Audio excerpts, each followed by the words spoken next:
Jadi kalau ada orang yang nggak mau sholawat pada Nabi Shallallahu Alaihi Wasallam, hati-hati.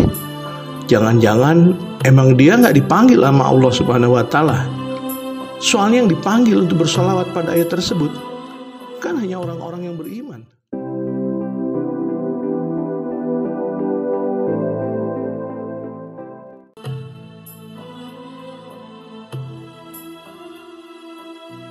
Bismillahirrahmanirrahim. Assalamualaikum warahmatullahi wabarakatuh. Innal hamdalillah nahmadu wa nasta'inu wa nastaghfiruh wa na'udzu billahi min syururi anfusina wa sayyiati a'malina. May yahdihillahu fala mudhillalah wa may yudlil fala hadiyalah. Asyhadu an la ilaha illallah wahdahu la syarikalah wa asyhadu anna Muhammadan abduhu wa rasuluh. Allahumma shalli wa sallim wa barik ala nabiyyina Muhammadin wa ala alihi wa sahbihi wa man tabi'ahum bi ihsanin ila yaumil qiyamah. Amma ba'd. Para pemirsa yang mudah-mudahan dirahmati Allah Subhanahu wa taala, bersyukur kita pada Allah Subhanahu wa taala. Hari ini kita masih diberikan kesehatan, kehidupan dan hidayah dari Allah Subhanahu wa taala. Sholawat dan salam semoga dilimpahkan kepada Nabi kita Muhammad Sallallahu Alaihi Wasallam, kepada para istri, sahabat, keluarga, dan semua umat beliau yang mengikutinya dengan baik sampai hari kiamat. Ibu bapak yang mudah-mudahan dirahmati Allah Subhanahu wa taala, pada kali ini akan kami sampaikan kajian tematik yang berjudul Belah Segala Kesulitanmu dengan Sholawat. Bapak, ibu, dan saudaraku seiman, pada suatu ketika di zaman dulu ada seorang sufi yang mengisahkan bahwa konon ada seorang penjahat yang sangat melampaui batas, yang kehidupannya hanya diisi dengan perbuatan-perbuatan maksiat. Penjahat ini tenggelam dalam lumpur kemaksiatan seperti kebiasaannya mabuk-mabukan, mencuri, membunuh, dan lain-lain. Dan ia udah gak bisa lagi membedakan mana hari kemarin, mana hari ini dan hari esok. Setiap hari selalu berbuat jahat. Lalu apa yang dilakukan oleh sang sufi terhadap penjahat ini? Sang sufi menasihati sang penjahat tersebut agar segera bertobat pada Allah Subhanahu wa taala. Namun seperti kita tahu saudara-saudara sekalian, penjahat ya tetaplah penjahat. Nasihat sang sufi sama sekali gak digubrisnya. Penjahat itu tetap bersikeras untuk melakukan perbuatan-perbuatan bejatnya sampai sang ajal datang menjemputnya.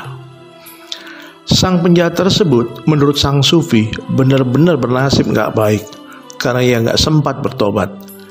Secara logis, sang sufi mengatakan bahwa si penjahat akan dijebloskan Allah ke dalam azab neraka. Namun apa yang terjadi setelah itu saudaraku? Pada suatu malam, sang sufi bermimpi.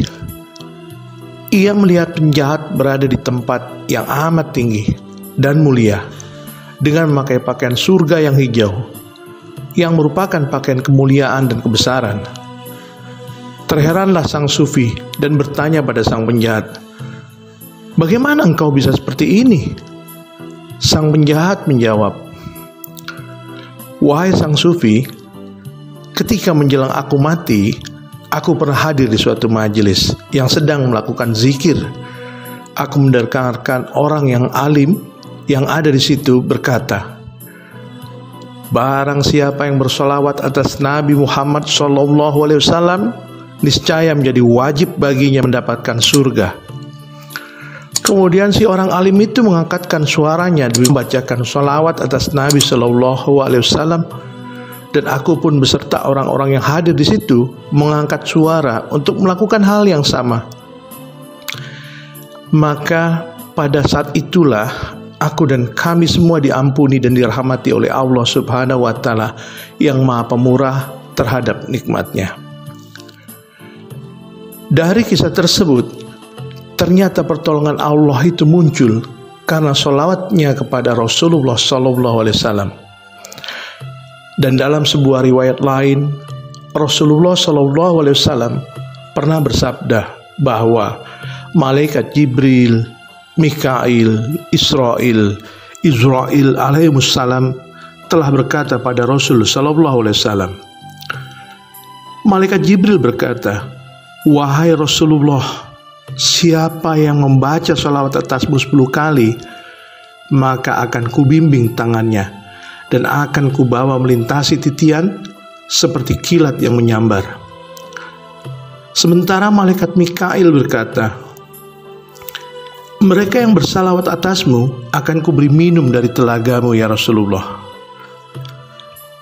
Dan berikutnya malaikat Israfil berkata, mereka yang bersolawat kepadamu, maka aku akan bersujud kepada Allah Subhanahu wa ta'ala untuk memintakan ampun orang itu.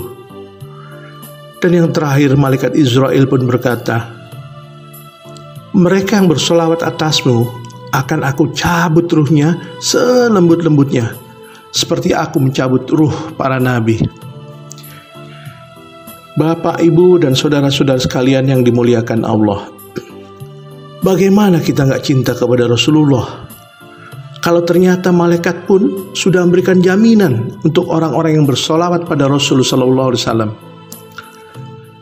Tahukah Bapak Ibu sekalian bahwa solawat tersebut sebelum diperintahkan oleh Allah pada kita sekalian untuk bersolawat pada Nabi Muhammad SAW, Allah lebih dahulu menyatakan, apa pernyataan Allah Ta'ala? Inna allaha wa malaikatahu yusalluna ala nabi. Pernyataan tersebut mengandung arti bahwa Allah dan malaikat-malaikat senantiasa bersolawat atas Nabi Muhammad SAW. Allah belum menyuruh kita ini. Allah baru menyatakan dulu bahwa Allah bersolawat pada Nabi. Malaikat-malaikat itu pun bersolawat pada Nabi. Setelah itu Allah baru memanggil orang-orang yang beriman dengan seruan, ya ayyuhalladzina amanu shollu alaihi wasallimu taslima, yang artinya, wahai orang-orang yang beriman, bersolawatlah kamu untuk Nabi dan ucapkanlah salam dengan penuh penghormatan kepadanya.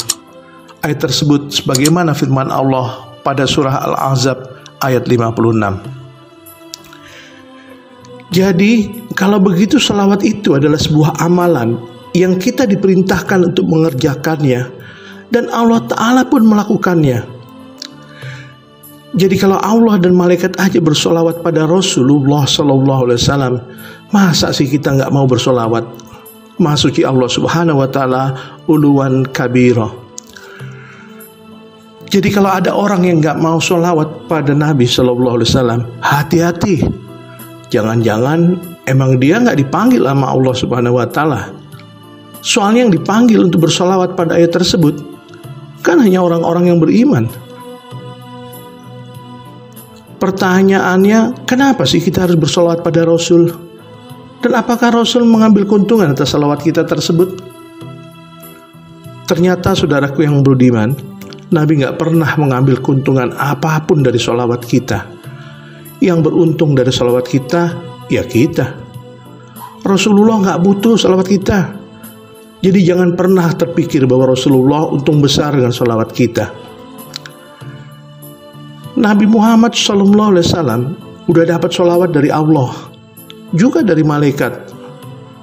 Yang kalau tahu, dan jumlah malaikat-malaikat itu banyak sekali, dan jauh lebih banyak dari jumlah manusia dan jin yang ada saat ini. Dan saudaraku seiman, perlu tahu juga bahwa sholawat dari kita ini kan berasal dari lisan kita yang penuh kekurangan. Lisan kita kadang suka berbohong, suka ghibah, namimah, suka gosip, suka ngomong yang haram-haram, suka mencaci, dan lain sebagainya. Yang dalam saat juga hancur amalan sholawat kita itu. Namun tahukah para pemirsa yang budiman, ternyata sholawatlah yang bersihkan ucapan kita, hati kita, lisan kita tersebut. Sholawat yang kita tujukan pada Nabi Muhammad SAW akan dibalas oleh Allah dengan kebaikan. 1 kali sholawat akan Allah balas 10 kali. 10 kali sholawat akan dibalas Allah 100 kali, dan seterusnya. Tahukah Bapak Ibu yang budiman bahwa satu balasan dari Allah atas salawat kita tadi itu sudah cukup untuk keperluan kita di dunia dan akhirat. Jadi bagaimana kalau 10 salawat, 100 salawat? Iya kan?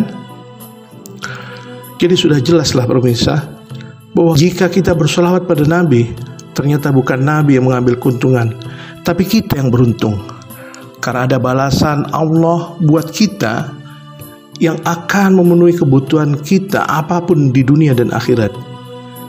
Untuk itu, mulai sekarang jika saudara ataupun Bapak Ibu sekalian memiliki keperluan apapun, hajat apapun, bahkan kesulitan sekalipun, maka belilah kesulitan dan hajat kita dengan salawat pada Nabi SAW. Sekali lagi, belilah kesulitan dan hajat kita dengan salawat pada Nabi SAW, apapun itu. Bapak Ibu yang insya Allah dimuliakan Allah Ta'ala, perlu Bapak Ibu ketahui bahwa sungguhnya amalan-amalan kita ini pun pada dasarnya belum tentu diterima seluruhnya oleh Allah Subhanahu wa Ta'ala, yang artinya bisa diterima juga bisa ditolak, berapapun besarnya dan banyaknya amalan kita itu. Karena Allah Subhanahu wa Ta'ala hanya menerima amalan-amalan yang bagus dan yang kita kerjakan dengan ikhlas. Tapi tahukah Bapak Ibu sekalian, ada satu amalan yang dijamin sudah pasti diterima oleh Allah Subhanahu wa Ta'ala. Apa itu? Yaitu salawat pada Nabi SAW. Makanya perbanyaklah amalan yang sudah pasti dijamin. Stres kita, hutang kita, urusan ekonomi kita, juga di tengah adanya pandemi COVID-19 ini, serta urusan pekerjaan kita, urusan keluarga kita, rumah tangga kita, kesehatan kita, dan beban pikiran kita akan dicukupi oleh Allah Ta'ala. Artinya urusan-urusan dunia kita tersebut sudah dicukupi atau sudah dihandle oleh Allah Ta'ala. Dan insya Allah dosa-dosa kita pun diampuni oleh Allah Ta'ala. Ini berarti bahwa urusan dunia dan akhirat kita sudah beres. Jadi orang-orang yang sering bersolawat, insya Allah akan beres urusan dunia dan akhiratnya. Pernah juga dikisahkan bahwa Rasulullah adalah orang yang pertama masuk ke dalam surga. Lalu ketika beliau sudah berada dalam surga, ternyata beliau hanya sendirian. Dan beliau mencari kemana sahabat-sahabatnya, kemana keluarganya, kemana umat-umatnya. Lalu beliau keluar kembali dari surga dan mencari seluruh umat-umatnya, sahabatnya, keluarganya, sampai yang terakhir. Dan beliau berikan syafaat bagi umatnya yang selama hidupnya sering bersolawat. Ingat ya Bapak Ibu, yaitu yang sering bersolawat padanya, agar juga dimasukkan ke dalam surga. Lalu setelah seluruh umatnya masuk ke dalam surga, maka baru beliau masuk ke dalam surga. Semakin jelaskan kiranya kenapa kita harus sering bersolawat. Selain manfaat-manfaat yang telah dijelaskan depan tadi, juga salah satu tujuan yang paling penting adalah agar kita mendapatkan syafaat di akhirat kelak. Jadi yang butuh sholawat itu kita Bapak Ibu sekalian, dan bukan Rasul Sallallahu Alaihi Wasallam. Bapak Ibu yang budiman, mulai sekarang biasakanlah bersolawat kapan saja dan di mana saja. Usahakan sebanyak-banyaknya. Kalau bisa 1000 kali sehari, atau setidaknya 100 kali sehari lah. Bagaimana cara mengaturnya? Misalnya setiap habis sholat fardu, usahakan minimal 100 kali. Sehingga kalau sehari ada 5 kali sholat fardu, sudah 500 kali kita bersolawat. Dan sisanya yang 500 kali dibagi. Misalnya ketika kita berada dalam perjalanan menuju tempat kerja atau menuju tempat kita berdagang, atau di tempat kita bekerja, atau di rumah, atau pada waktu-waktu senggang, kita gunakan bisa untuk bersolawat. 1000 kali solawat itu paling-paling hanya makan waktu 10-15 menit. Jadi kita harus mengusahakan dan memaksakan diri kita untuk bisa bersolawat secara istiqomah. Kenapa?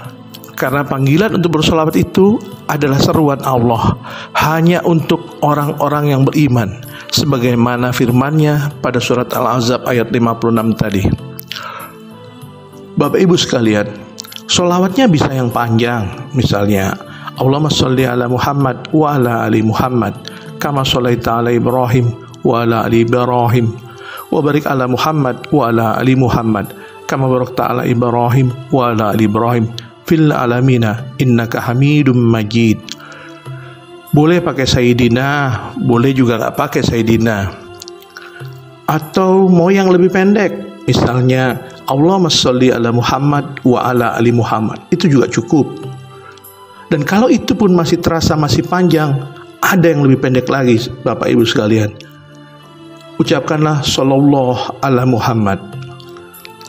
Yang jelas lakukanlah sebanyak-banyaknya dan seistiqomah mungkin. Mari kita ajak keluarga kita untuk bersolawat, untuk membiasakan solawat. Kita ajak istri kita ajak suami kita. Yuk kita ajak anak kita, orang tua kita, cucu kita, keponakan kita, dan lain-lain. Agar kita semua bisa mendapatkan syafaat Rasul Sallallahu Alaihi Wasallam kelak nanti, serta kita bisa bersama berkumpul kembali dengan keluarga di surga nanti.